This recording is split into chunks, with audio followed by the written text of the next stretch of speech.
Eksistensi kelompok kriminal bersenjata atau yang disingkat dengan KKB di sejumlah kawasan pegunungan tengah Papua masih terus meresahkan karena aksi mereka kerap menimbulkan jatuhnya korban jiwa dan benda. Ada beberapa kabupaten yang hingga kini masih rawan dari aksi KKB, seperti Puncak, Yahukimo, Duga, dan Intan Jaya. Namun tahukah kalian peristiwa besar yang melatar belakangi berdirinya KKB beserta insiden besar yang memakan banyak korban jiwa karena desakan kemerdekaan oleh Organisasi Papua Merdeka atau OPM? Itulah yang akan kita bahas kali ini. Organisasi Papua Merdeka atau disingkat OPM adalah sebuah organisasi yang didirikan pada tahun 1965 untuk mengakhiri pemerintahan Provinsi Papua dan Papua Barat yang saat ini di Indonesia, yang sebelumnya dikenal sebagai Irian Jaya, dan untuk memisahkan diri dari Indonesia. Gerakan ini dilarang di Indonesia dan memicu untuk terjadinya kemerdekaan bagi provinsi tersebut yang berakibat tuduhan pengkhianatan. Sejak awal OPM telah menempuh jalur dialog diplomatik melalui upacara pengibaran bendera, bintang kejora, dan dilakukan aksi militan sebagai bagian dari konflik Papua. Pendukung secara rutin menampilkan bendera, bintang kejora, dan simbol lain dari kesatuan Papua, seperti lagu kebangsaan dan lambang negara yang telah diadopsi pada periode 1961 sampai pemerintahan Indonesia dimulai pada Mei 1963 di bawah Perjanjian New York.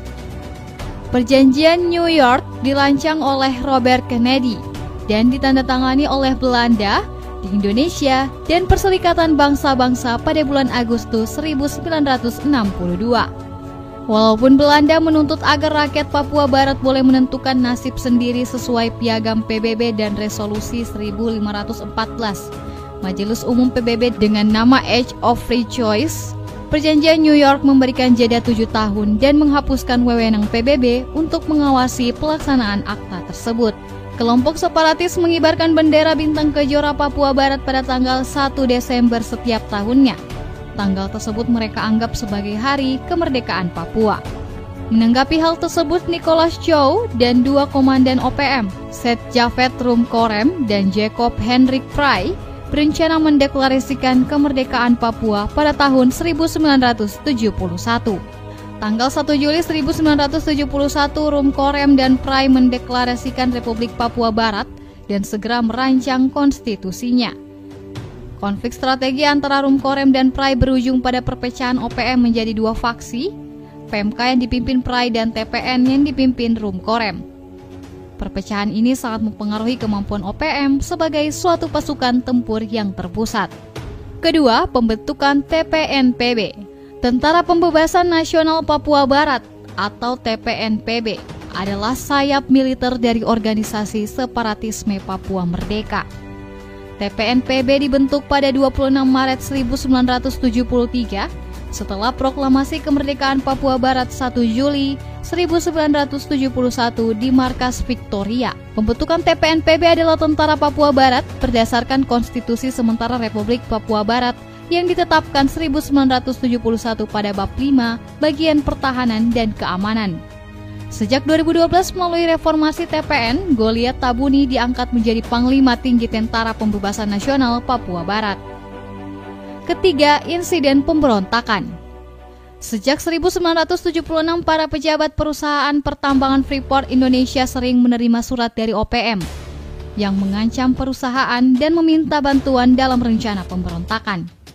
Perusahaan menolak bekerja sama dengan OPM. Mulai 23 Juli sampai 7 September 1977, milisi OPM melaksanakan ancaman mereka terhadap Freeport dan memotong jalur pipa sluri dan bahan bakar, memutus kabel telepon dan listrik, membakar sebuah gudang, dan meledakkan bom di sejumlah fasilitas perusahaan.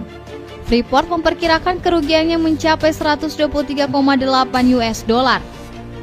Tahun 1982, Dewan Revolusi OPM atau OPMRC didirikan dan di bawah kepemimpinan Moses Weror. OPMRC berusaha meraih kemerdekaan melalui kampanye diplomasi internasional. OPMRC bertujuan mendapatkan pengakuan internasional untuk kemerdekaan Papua Barat melalui forum-forum internasional seperti PBB, Gerakan Non-Blok, Forum Pasifik Selatan, dan ASEAN. Tahun 1984 OPM melancarkan serangan di Jayapura, ibu kota provinsi dan kota yang didominasi orang Indonesia non-Melanesia. Serangan ini langsung diredam militer Indonesia dengan aksi kontra pemberontakan yang lebih besar. Dalam insiden terpisah pada bulan Januari dan Agustus 1996, OPM menawan sejumlah orang Eropa dan Indonesia. Pertama dari grup peneliti, kemudian dari Kemhutan.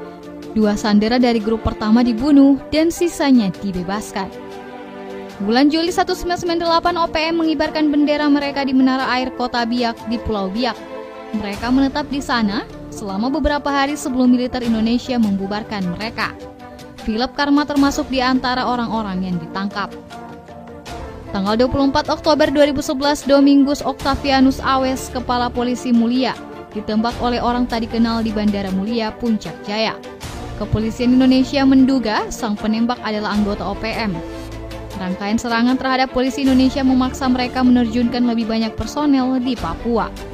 Sampai saat ini, insiden yang mengakibatkan warga sipil tewas akibat aksi separatis yang dilakukan kelompok kriminal bersenjata KKB OPM masih terus berlanjut. Bahkan para tenaga medis dan guru ikut menjadi korban keganasan KKB OPM. Tak heran jika pemerintah Indonesia melabeli KKB OPM sebagai organisasi teroris. Keempat, diplomasi kemerdekaan Papua. Pada tahun 2004, kampanye Papua Barat Merdeka berdasarkan UK didirikan oleh pemimpin Papua Barat Benny Wenda untuk mendorong PBB untuk mengadakan referendum kemerdekaan di Papua Barat. Pada 2012, kampanye mengeluarkan surat perintah penangkapan bagi Presiden Indonesia Susilo Bambang Yudhoyono untuk kunjungan kenegaraan ke Inggris pada bulan Oktober hingga November tahun itu.